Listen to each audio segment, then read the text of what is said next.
You are listening to Sixx with Sixx, and I am beyond excited to catch Chris today, mid-tour, if you don't mind. Chris from Orpheus Omega, welcome and thank you. Thank you so much for making the time. So we are obviously going to be talking about the new album and the new tour, but just in case we snag you a few new fans, I thought let's step back in time just for a little bit and talk about the history of your amazing band, Orpheus Omega. Okay. I guess that history keeps getting longer and longer. Hey, Well, um, that's true. the long story short is all of the original members were pretty much in other bands.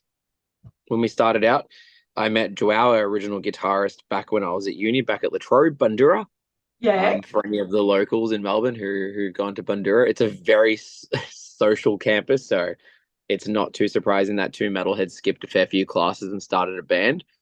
Um, did that back in 2008. Basically got a bunch of our mates who were in other bands at the time, and it just worked out that all of us got along really well, and we were always trying to do music projects together, but Orpheus was the one that was like, all right, let's give it a crack. And since then we've released 5 albums, we've toured overseas, we've toured nationally a bunch of times, we've done a number of supports with some of our favorite bands like Trivium and Amon Amarth, Insomnium, Winter Sun, Psychroptic. There's a whole bunch in there. I'm sure I'm forgetting infinite amounts, but like it's been an awesome 16 years being in the band, and our current lineup is a little bit different from where we started. As time's gone on, some people have sort of gone into different careers that have made it harder to be sort of in the band long term, which makes sense. But it's like great because like a lot of the members, we're still good friends and stuff, and I feel like everyone who's not in the band is sort of still part of it anyway. Yeah. And I guess our current lineup, if I'm completely honest, has just been probably the most single track minded as a unit that the band has been. Because, as you grow, that's part of what has led to some members leaving is like, oh, we are sort of on this track, and maybe that's not gonna, maybe I can't make that work with what I'm doing in life and all that. So, like, Kez has gone off to be I think like a grade 3 sommelier, which is like ridiculous. Joel's off doing social work, and like, he's doing really good stuff. So it's like, everyone's off doing their own important things, and it gets harder to sort of be in a stable, committed band as well. But at the moment, it seems to work for everyone who's in the band. We're all very clear about what we want, and we're very methodical about how we make it happen now. It's a little less throwing things at the wall. So yeah, in that time, we released 5 albums under a bunch of different labels, and honestly, it's been the time of our lives, really. Well, I was going to read this out later, but I think I'm just going to read it out now because I feel like it's really appropriate for what you just said about where you are now and the music you're releasing now. And I had to read this out to you. You've probably seen it, but this meant a lot to me, and I'm not even in your band. But this is a review I read today. Put simply, they developed a perfect mix of power metal bombast mixed with death metal bombast, in the process coming up with a couple of songs that will be fighting for Best in Show awards at the end of the year on an album that may truly be come to see as career defining. Hmm. And I just, doesn't that just go with what you said so beautifully? Look, it's been genuinely heartwarming seeing the response to Emberglow. Uh, we wrote it during the lockdowns in Victoria, I was going to and ask about that. Yeah, yeah, yeah. right. So the big thing with Orpheus is, for better or worse, I've always seen it as a family that writes music together. And during lockdowns, we all kept in touch. We talked multiple times a week, all of us. We scheduled meetings in, even if we didn't do anything productive, it was just like like a well-being check more than Yeah. anything. And then after a while, we were like, I suppose we're going to be stuck in this for a bit. And then, the bug was there to write. So we started writing ad hoc, like in our own time. Then we'd catch up twice a week, share the riffs, share the recording files and all that. And then we sort of got into a habit of one day a week, we would work on the songs in terms of what's already there. And another day of the week, we would put more ideas forward. So I think we ended up with maybe 15, 16 songs that slowly got whittled down. And as things opened up and we could see each other again, that's when we caught up in person to play through as much of them as we could, to be like, do these work? Do these actually sound good? Or is it just, did it sound cool when we were stressed out and stuck in lockdown? But they were really taking shape. And then, as things came together, when it was all said and done, and we'd gone through working with an incredible producer like Thomas Plek Johansson from Sweden, we had Ryan from Emissary helping out with guitar and bass tracking. We had Andy Gillian helping out with vocal tracking and keyboard arrangements. Like, we basically just wanted this to be like a family affair, you know? We wanted to get the people we care about most involved, and we did. And so when we were finished with it, we had like a little listening party back at my place, just sort of all had dinner, a few drinks, and just listened back. And we were just like, holy shit, we like this is incredible. Like, this is the best thing we've done. And we were really stoked on it. And then we sat on it for a while because we didn't want to just drop it while everyone else was, we didn't know what the state of the world was. So we did the Portraits EP, which was really fun. Got that out of our system. Nice. Proud owner. Nice. And you know what? That is one like of the greatest artworks I've ever seen on any album ever. You can thank Tristan Tate Illustrations for that, because that man is incredible and has just always done incredible artwork for us. And like, that was so much fun, right? We did that as sort of a bit of a refresher. Oh, nice. The one part I contributed to that artwork was the back, because we didn't have a back done for it on the vinyl. And then I had the idea of I wanted it to look like it was coming through the LED lighting. So that took me like a week because I suck at Photoshop. Credit to Chris. Everything else, Tristan. Yeah. This one, Chris. Yeah, exactly. So you can see when you turn around and the quality drops a bit. That was me. But so we did that, got that out of our system, did the tour with Triple Kill, and then it was like, all right, we really need to work on getting this album out, and ended up getting picked up by Wormhole Death Records, who were like, saw that. super caring, super keen. And then it was like, all right, let's go, let's get it out there. And when we dropped the single Emberglow, the title track, the response was just like, oh wow, this is really, really good. And like, it was just nice to see we gotten new fans on board in that time, and they really enjoyed it. But then even like the old fans, we always found like there was like three kinds of people: the bleed the way folk, the pardon vita mortem folk, or the way your sins folk. And I feel like with this one, everyone's come on board. Yeah. And that makes me really happy. Like, I feel like it really is the combination of all the years of the band existing. And then, on Saturday night, we played our hometown launch show. And, you just do the old, like, who's already got Emberglow? And like, it was probably the most people we've ever had sort of yelling out, like, yes, of course, sort of thing. And it was just nice to be like, 16 years into doing this, we're not the biggest band around or anything, but we have a really dedicated, loving fan base, and we love that we have that. And so we want to keep writing stuff, but we also don't want to write stuff for the sake of writing stuff. Like, there's endless amounts of music in the world, and for us, it's like, do we have something to say? Do we have something we actually want to put out there? And if not, then we won't. And if we do, we will. So that was the coolest thing with Emberglow. We didn't write it because we just felt like we had to do it. We wrote it because, like, oh no, we really have things we want to say. We really have things we want to put down to paper. And it seems like it's resonated with a lot of people, which is really, really awesome. Oh, definitely. It's an absolute corker. Absolute corker. I love that you keep things in the family, not just within the band, but you mentioned Andy, who you've worked with a lot, and Plek. Like, how many albums of yours has Plek mastered now? I mean, if you look at like the work with the studio, he's probably mastered like 90% of the stuff I've worked on here. Yeah. And it's just because he knows what I'm after, and we just bounce off each other so well. Like, I always consider Plek one of my best friends who I've never actually gotten to meet in person. And I've known him for so long. And like, if and when we book going to Europe, the first thing is to work out how I'm going to go and catch up with him, because like, he's been someone I've known for so long, and I genuinely would consider him a close friend. So it's like, yeah, when we decided who we were going to get to produce this and, sit tirelessly with us, telling us what we're doing wrong, it was just so perfect having him on board, because it was like literally having, we did it over Zoom and whatnot with all the demos, but it just felt like he was in the room with us, like, just, chilling, having dinner, going over songs for 6 or 7 hours a night. And just, it was such an awesome experience. It was like literally just like, yeah, everyone who was part of it was like family, so it was really, I think it was like everyone was invested.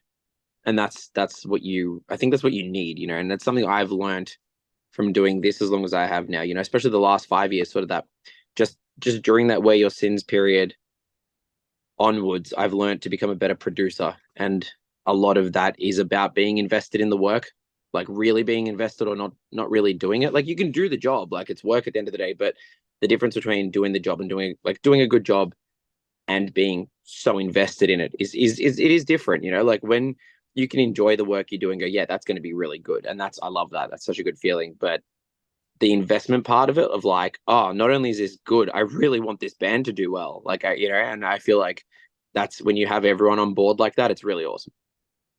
I was going to ask if you're a difficult client, not in that you're a difficult person. I know for a fact you're not. But given you are actually You haven't been in a band with me yet. well, this is true, but I've seen you perform enough times to go, okay, from my punter distance, good work. um, Given you have a producing and engineering background outside of the band, that's what you do. Are you a more picky client, do you think, or No. not necessarily? Everyone No? else in the band is worse than I am. Oh, serious? Well, the reason is because I've done so much with the band in terms of the production side for the last few albums. I don't want to do that. You know, it hasn't Okay, always been yep. by choice. So when I am working with someone I trust, I treat them as if I would, you know, in the same way that I want to be treated when I'm working with bands. You know, it's like Right. we're going to them because we trust their experience. We're going with them because we trust their vision and quality. So for me, it's like, unless I have questions or I'm like, oh, well, I don't quite like what you did there, but I love the idea. Let me try something different, which is a lot of what happened with the vocals. Anytime the guys and Plek were like, yeah, this doesn't work, I'd be like, well, give me the idea. What do you think's missing? And then I'd go off, change the vocals, send another demo over until it was like, that's the one. I remember for and this story is just going to continue. I think it's probably going to be one of the ones that ends up in some kind of weird little doco. But the track Atomizer was originally meant for a guest vocalist in the chorus, a female guest vocalist. And so I wrote it with that in mind. And when we did the pre-production, both Plek and the band were like, I'm just not feeling that chorus. Like, I don't think it's as good as it can be for that vocalist for it to work with our stuff. And I'm like, yep, cool, I'll rewrite it. So I rewrote it a second time, resung it, did all the harmonies, you know, doing my best to sort of do these crazy high notes and stuff. And then the second time around, they were like, yeah, it's almost there, but it's probably a bit too busy. So basically, on the fifth day of 6 days of pre-production, I did the final takes, and I was obviously super like annoyed at this point because I'd redone this like hard song 3 times that I wasn't even going to sing, and then blew my voice. Effectively, had no voice that night. And when everyone heard it, they all went, "That's the chorus, and you need to record it." I'm like, ah. So it's funny because that song's come out, and a lot of people have just been like, that is just one of the best vocal performances you've ever done. And I'm just like, that took every piece of my soul to do. And I never want to have to think about it, but it's like, I'm sure it'll make its way to the live set one day or whatever. But like, Yeah. that killed me. And it was just like, it was, and you know, that was because I just kept taking everyone's advice. And it was all, you know, I think the fun part is like a let me prove you wrong side of it. Like, I always think of that with the pre-pro. It's like, if I give you an idea and you go, I don't like that idea, but you understand where I'm coming from, then I feel like it's your job now to prove to me that you can do better. And that's a really fun part of being a producer. So when someone else is doing it to me, I love the challenge because it's like, okay, you know, one or two things is going to happen. Either I'm capable of doing this or I'm going to crash and burn. And you never want the second, you never aim for the second one. So the fact that like you get to have a crack at it and like basically make someone eat their own words, it's awesome. And like I've had that with a great example is the Toxicon Boys on their second album. Yeah. One of the songs I just did not get it at all, and their drummer was like hell bent on it staying on the album. And I was like, all right, well, we'll get to tracking, and you can show me what it's about and whatever. And then by the time we all pushed each other and got that song done, it's probably my favorite song on the album. And I Oh, was more than happy to eat my words on that because I was like, you did the thing I wanted. You took something that I didn't understand, but you understood for yourself, and you managed to externalize it by the end, where the end product is obviously what was in your head the whole time, but it just wasn't on the paper. And now we have it, and now I understand it. I think that's really powerful. So we had a fair few of those moments with this one. that's exciting. So you've done your Melbourne hometown show, and there's more shows to come by the end of this tour. And the next Yes. show will be Jordan and Camiria's hometown show, right? Yes. We'll be playing in Sydney at Vanguard. There is a venue change there. Originally, that was at Crowbar. So if anyone's listening who was planning on coming or has tickets, it is at Vanguard now. That was an unexpected change that needed to happen, but now that it has, we're like pretty stoked because the folks at Vanguard have just been super welcoming. the venue is a bit smaller, but it's like real theatrical. It's very burlesque, and I'm like, that is so perfect for the sort of shows we're putting on with Carmeria. Like it's very in the vein of what we're doing. A lot of our show is a bit more theatrical now, and Yeah. I think in future we also want to be more aware of that when we book venues, like try to put it on in places that are going to give that sense of theater. Like that's definitely the direction we're heading. So that's Sydney on Friday, and then Saturday in Canberra at the Baso, which is honestly The just one of base, the best places in the country. I mean, the crew there are just incredible. I don't have any more words to say, really. I love that place. It's awesome. And how did you come up with this beautiful musical marriage of doing both your album launches at the same time with Chimeria? Because that is just a 1-2 you beauty. There was like, it came about from a bigger discussion that sort of got whittled down more and more into like what the um, distilled version of the tour was going to be. And when it finally came to just being like, we can do this if you guys can do this. And like they were super, super keen. We've never played together before and we've been fans of them for ages. So getting the opportunity to do it together as a duo is really fun. And they're like such lovely people. I Yeah. mean, they write great music too. I feel like it's really like each band's music is really complementary to the other. Like we've got that, maybe a bit more like Euro aggression, thrashier kind of heavier side and then but we still have the melody and some of the prettiness, but they've got like most of the prettiness and more of Yes. the elegance with Yeah. still the heavy stuff, and it's just it's so fun playing with them. So I'm really looking forward to playing their hometown, and like kind of being almost like we're on their turf and it's their show. They're Yeah. also recording a music video at the gig, which is really cool, so I'm really really looking forward to that. Awesome. And I love what you said about the description of the two bands because that's pretty much how I saw it. Like you are both, Mm, I think, quite different, but there's mm. enough that I would go and love both bands individually. Yeah. And you're Yep. not the same. And I love that you can go to a gig and get some variance there as well. I think that's amazing. I think the best part was a lot of my family came down on Saturday night, some who hadn't seen us before ever. Oh, And my wow. auntie texted me the next morning and goes, Chris, you guys are amazing. Like, so glad, first time I've seen you in however long, and it was awesome. But I really loved Camaria and I went and bought their merch. I was like, Oh, that's so sick. She's like, they were just phenomenal. Sorry. I'm like, no need to be sorry. Like, they are fantastic. nah, it's awesome. Really, really cool. I love that you started this tour with a beach party, no less. Like, We how did. fun just go, you know what? We're just going to catch up and have a beach party.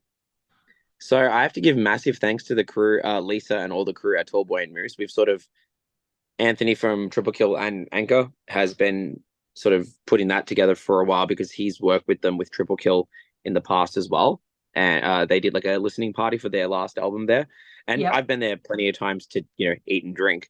And it's always been great. So when Lisa was like, we love doing events, we just love putting things together. And like, she's such an infectious personality.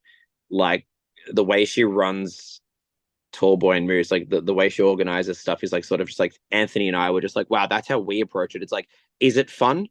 Then we're gonna do it. Like we'll make the mechanics of it work later. But if the idea is fun and I'm excited, then we have to do it. And that's sort of how she thinks about things. And I think that's awesome because like business is tough no matter what you're doing at the moment, whether you're a hospitality venue, whether you're a band or whatever it might be. But if you can make things fun and people can see the fun in it, they're gonna go. Like that's the reality of it. People want to have fun, especially when shit kind of sucks on occasion. Like people want to have something to go, well, that was really good. I enjoyed that. And, having a bit of a beach party at a brewery that, doubles as an incredibly good foodery. It was so much fun, and we got to celebrate Lewis, one of our longtime fans and like Yeah, longtime golf 2040. stalwart of the yeah. So he got to spend the weekend, just being metal and drinking and having fun and just it was fun. That's all I can say. The whole thing was just an exciting, ridiculous bit of stupidity. We had blow up flamingos and things, and it was like super soakers that we filled with beer. It was a great time. That's yeah. So I have to ask, what came first, the chicken or the egg? What came first, the beach party or the beach towels that you were selling? Like, what the hell? That is the best, most random It match thing ever. We actually wanted to do beach towels ages ago, and then kind of gave up on the idea because it's just like sometimes you have a merch idea and go, all right, maybe not this season or whatever, it doesn't work. And then we had the beach party, and then we're like, well, we have to do beach towels. And I think we moved nearly all of the units on those 2 nights, so I think we actually have to get more soon. But like that was so sick because like I hate cotton beach towels so much. And so when we found this place that makes them, they're more of like almost like a microfiber kind of thing. They're the ones Oh, that when you okay. put them in the sand, if you shake them, all the sand comes out because they're like flush. So Right. like they're not cottony, so they don't soak. They wipe. So they're more of like a gym towel. Yeah. And oh, they're so sick. So I was like, I bought the first one like straight off the bat. I was like, hey guys, they showed up. I've transferred money. I've got my one because this is awesome. And then yeah, again just a we like making fun merch. We have mugs and stuff. We have stupid Yeah. things, and it's all because the way we've started approaching the band more and more is like, what would I want to buy? And if I wouldn't want to buy it, then it's not a good idea. Like there are some things that you do because they're cool, like bottle openers. Like we go through those like crazy. And I found myself without one recently, and I'm like, wait a minute, we have them in the band. So then I went and grabbed one, and I'm like, oh, isn't it a good thing that we have those? Like, so it's just merch items. You can sell obviously t-shirts and all the things, and we love doing crazy designs, but we do lots T-shirt. of one-off stuff. Yeah, I was gonna say, and I don't even have one of those because I think that was like the one of the pre-sale ones for On the Where Your younger, Sins, if I'm not maybe? mistaken. Oh, Pardon? actually, it probably was from Where Your Sins. Do you know what? Yeah, I don't even it's remember. the in time top, which I don't have, so well done. Oh, But now I like feel that's the bad. I almost feel like I should no, give it's it to you. awesome. It's awesome because there's a lot of merch that like we do one-off prints for, and because we also get bored easy. I think most of us in the band have some kind of ADHD or like, some attention issue. And the good part of that is we're constantly like, what can we do next? What can we do next? And I think that's a pretty fun part of it too. You talked about having fun. Speaking of fun, this is something else I was going to bring up. One thing I love about your band, apart from the music, which is incredible, is you do the fun stuff. This is the Triple Kill mix EP that you guys did with the covers. Yeah. Like, best fun ever. Like, seriously, that was a match made in heaven. You and Anthony, Again, match made in heaven. talking about the fun thing, like we've been covering Prisoner of Society. We've done that on and off for years because it's just such a I think Living End are one of the greatest bands ever. And Agreed. Triple Kill, we're talking about like, we always wanted to do Misery Business, and like then it just became this like, why don't we just do it as an EP? And then we did this, did the whole thing, did the CD, did the crossover video clips, and it was so much fun. Yeah. And the fun thing was like, because we knew Joao was leaving on that tour, it Yeah. was really fun with the video clips to just have him disappear at the end and just like go off into the distance. It was like such a like funny extra meta joke that like as time goes on, people are going to be like, oh yeah, right, he left then. And it's like, again, it was fun. It was like making a wholesome, fun thing out of something that was a little bit bittersweet, And we played the last show at Volta after 3 days of like chaos on that tour. Like we all stayed together. It was post lockdown, so we all caught COVID after those 3 days. um, Worth and it. yeah, on the last, pardon? Worth it. Oh yeah, 100%. Like literally the Totally. crew of the 15 people in the crew all caught COVID a day later. But like on the last night, we just like literally went and bought a like cream cheese pie and just caked Joao, covered him in whipped cream and blah blah blah, and just like dude, it's your last gig, And it was so much fun. It was so ridiculous. And again, that's the whole point. I think as we get older, it's like if we can't have fun with it, there's sort of no point. And Killswitch Engage has always been one of those bands for me that have like held that torch up of like how to have fun, but Yeah. like write serious music, Yeah, but have 100%. fun doing it. Well, Luke fits into the band so perfectly in those regards Oh too. yeah. Like, Luke is someone I admired from afar from other bands. Like, I've always thought he was a sick guitarist. So I was pretty damn excited when he joined your crew. Very, very excited. So this would be the first album that you've released that Luke's been involved with the recording and everything of? Because he So was Luke post actually, wasn't he? Was he? this is the funny story. So Oh, we hello. actually, Joao told us he was leaving around the pre-production of Emberglow. And Yeah. so we were like, all right, cool. So we're pretty prepared. And we sort of had a bit of a discussion for a couple of days of like, well, then, who would we get? We had a list of people that were like good guitarists, but, like, it was like, oh, I don't know if they'd fit and so on and so forth. And then the second Luke came out of Matt's mouth, we all just went, "Oh yeah, it has to be Luke." And so we actually called him on the last night of pre-production on our dinner break to mention to him that, hey, here's the secret. If you're interested, we'd love you to try out because we don't want to think about anyone else until you've been hit up. And then, the rest is kind of history. And like with Luke in the band, it's like a completely different personality from Joao. And it's Yeah. also someone that I've worked with for so long that it just feels like wearing a glove. It's like Yeah. jump straight in. And he's an absolute whiz with all the lighting stuff as well. Like he's definitely found his place in the band as like the lights person. He just has this like very, very good eye for all that stage stuff. So him and Leon have just been killing it. Like Leon's been doing all of our backdrop videos. Luke's taken over all the lighting, and I'm just the tech manager. Like I just do all Yeah. the how the live rig runs, and they just make it look cool.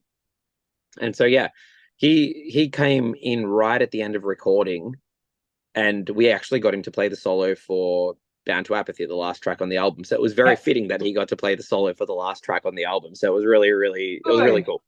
That's awesome.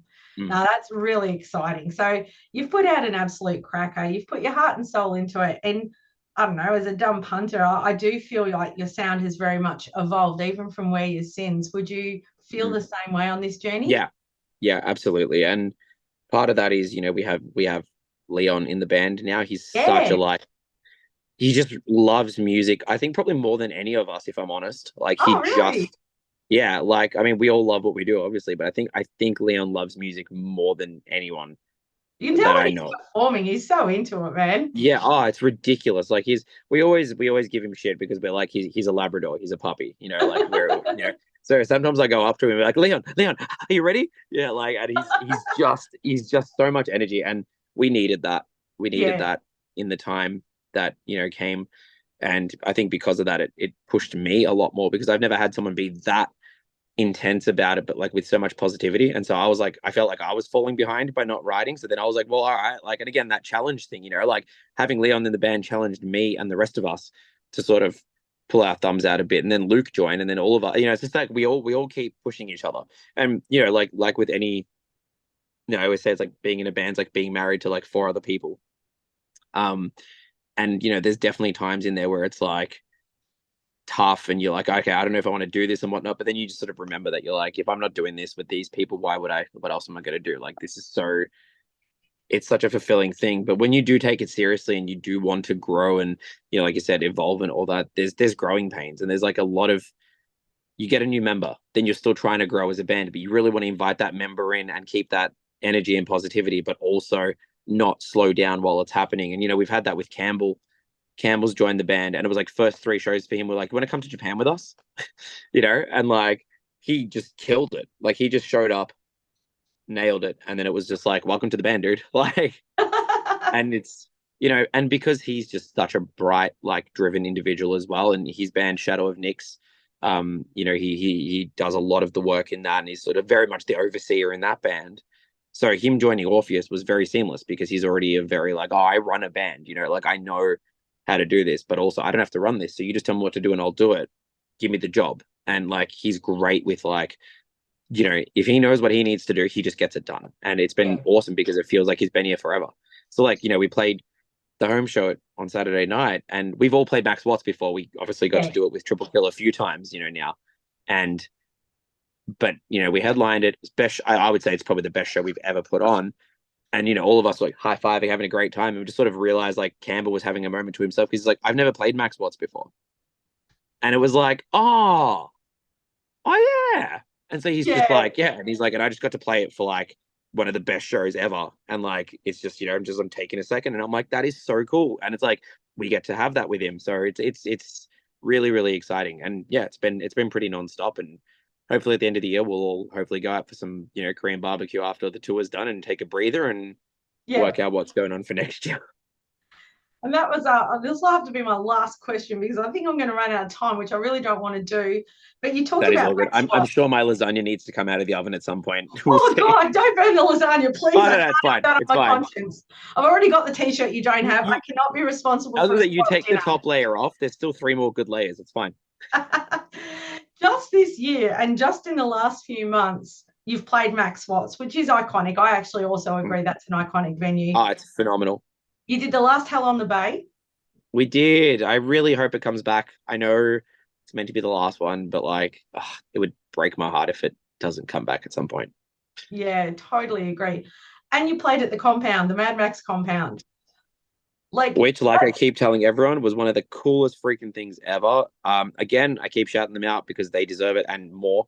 The Lead Heavy Promotions crew, Ash from Firestorm, and the rest of the guys. What an incredible first time running an event like that. Like it was. What was that their first time running an event? That was their first time running that big of an event. Yeah, that and lineup was honestly insane. Insane. I don't think it was phenomenal, and I genuinely don't think we've been a part of. I don't think we've been a part of many shows that have been run that smoothly. Like we literally showed up and it was like, here's all the things. Now go have fun. I'm like, what? Like, what do you mean? Like, yeah, we've got it all sorted. It's all good. Like, it was just they really took it to the nth degree. And like, I keep talking to Ash, and I'm just like, dude, you've got to, you've got to like hit like the council and government up and see if they can get involved and make it like like it has so much potential to be one of the biggest things in this country. Jason's gone and taken Froth and Fury and turned it from 100%. Like Adelaide's premier thing to literally like. Don't get me wrong, love Knotfest and the rest of it, obviously. But like, I looked at Knotfest and was like, oh, that looks cool. Looked at Froth and Fury and was like, how the did you do that? Like, and he's obviously got the Adelaide government involved with that as well. It's like genius because that brings it to new faces. That legitimizes it even more. And I feel like with the guys from Lead Heavy and the Metal to the Max, I feel like that could be one of the biggest things in the country in a few years, like hands down. 100%. Oh, that's cool. Like I was just looking at it going, my God, the variety of venues you've played at, and I'm talking literally just in the last few months, is insane. Yeah. And I was wondering what would be a highlight, or do they all have highlights in their own special way? They're all amazing, but like I'd be lying if I said playing on a boat wasn't, such a crazy gimmick in and of itself. Like it's pretty special. Yeah, we got to dress up as like black metal pirates, and then what did we do? We played a cover of the Disney Under the Sea SpongeBob SquarePants theme, so we took advantage of it. You give us an inch, we'll take a mile. Like if you want to give us something fun to do, we'll take it. As far as we can run with it. Awesome. Now, I need a purple vinyl, but that's a conversation for later. Where can people buy your amazing, amazing new album? Because we need to buy this. Everyone support this band. Yep. They are incredible. Where can we find it? Like if we want hard copies as well as the streaming stuff. I think at the moment, the best place is to go to our website because we do, even though there's like the full distro and all that, if you just want to know that it's going to be there and available, orpheusofficial.com, just head to our web store. Everything is there. Matt, our drummer, is like the merchandising king. He has everything sorted. So yeah, I think just head to the website, check out everything that's there, and grab a copy of Emberglow because I know every band says this. Available on it too. I couldn't believe there was still some of these left. I think we literally may have 4 left. Sorry. I mean, we need Emberglow. Clearly, we want Emberglow, but just that's kind of, I feel like a bit of a collector's piece. You need that one as well. 100%. Buy it all. Buy it all. It has been an absolute pleasure to talk to you. I really appreciate you finding time in your hectic touring schedule to talk to me today. Like, thank you so much. You rock. Continue to be the amazing person you are, and I look forward to seeing what's coming next as well. Thank you so much, dude. And thank you for taking the time to chat to me. I really, really appreciate it. Absolute pleasure. That's it from us. Thank you, everyone.